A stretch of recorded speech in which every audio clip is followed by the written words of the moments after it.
Osman, and you know what they say, you gotta save the best for last. And so we have the best for our last live streaming session. We've got YB Howard here with us. Hi, YB. I'm good. How are you? I'm very well, thank you. So YB was actually attending a talk previously. That's why it's lambat sikit nak dapat YB lah. Because normally the intervals between talks is like 15 minutes. But it's okay. People sanggup tunggu for YB to habis your talk just now to come here for our live session. So YB, first and foremost, what do you think about Level Up 2018? It's freaking awesome. Basically, although I just came from a forum about something that's quite boring, is about what should government do in terms of esports. Right. I shared some of the things that we're doing at Perak.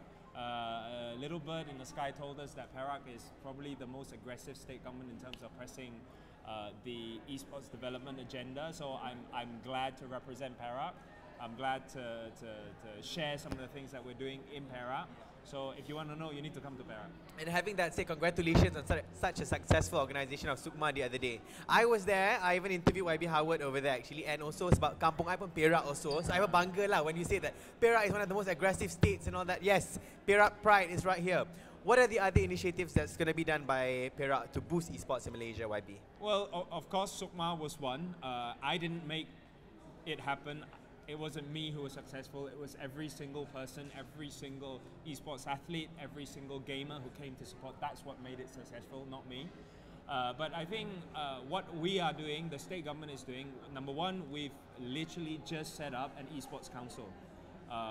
First of its kind, that involves industry players, people who know yang fasih dalam bahasa esports, yang mahir dalam dunia esports.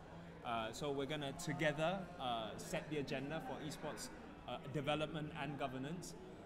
And also we're going to be legislating. Not only do we set a committee, but we'll also be making laws on esports. Because one of the key issues right now is, this came up, it comes up repeatedly, and it was also repeated just now in the forum that permit apa yang kita kena ada. I mean, right now, if you want to set up an esports center, there's like you have to go and get 3, 4, 5 different permits, right? And even that is not an actual esports center punya permit. So this is one of the entry points on where and why government needs to be involved. So amongst that is this is one of the things that we're going to be legislating. We're going to be writing and enacting a law at the state level. So watch this space, there's a lot more to come. It's not just about tournaments, it's not just about grassroots outreach, it's about the full package, reaching out to every single esports athlete, potential esports athlete out there, and also games organizers, esports psychologists, esports lawyers. It's about building the ecosystem to turn it from just an industry into an economy. And I do believe that esports is a huge industry, it's a huge ecosystem. Like you mentioned, there's so many team players involved in this huge multi-million-dollar industry. Absolutely. Now, let's go, like just now we were talking about Perak more specifically, and now let's go towards Malaysia as a whole. Yeah. Do you think we are all doing enough to get people to be more aware about esports, or do you think that the awareness is still not doing well? I think we'll be doing the ecosystem and players within the ecosystem a disservice if we say that we're not doing enough. But nothing is ever enough.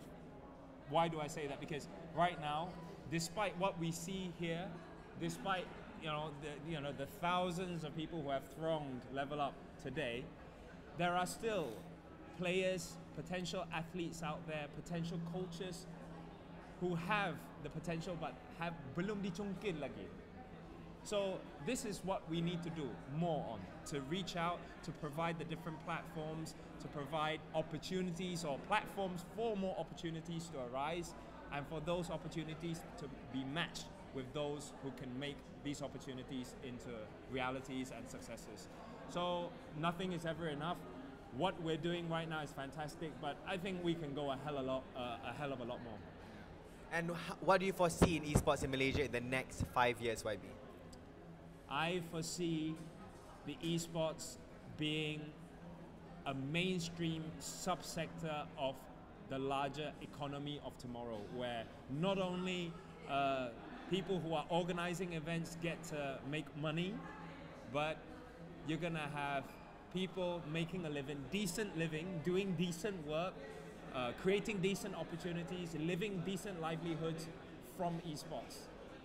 And also, to add a little bit about what you said, I hope that that's going to happen, as well as that's not going to be a surprise to people out there. Because now I think that the fact that our local esports athletes, when they get so much money through all these tournaments, people are still finding it a surprise that you could make a living out of it. So let's hope that in the next 5 years, it's no longer going to be a surprise. It's just a norm. Esports is going to be like this in Malaysia.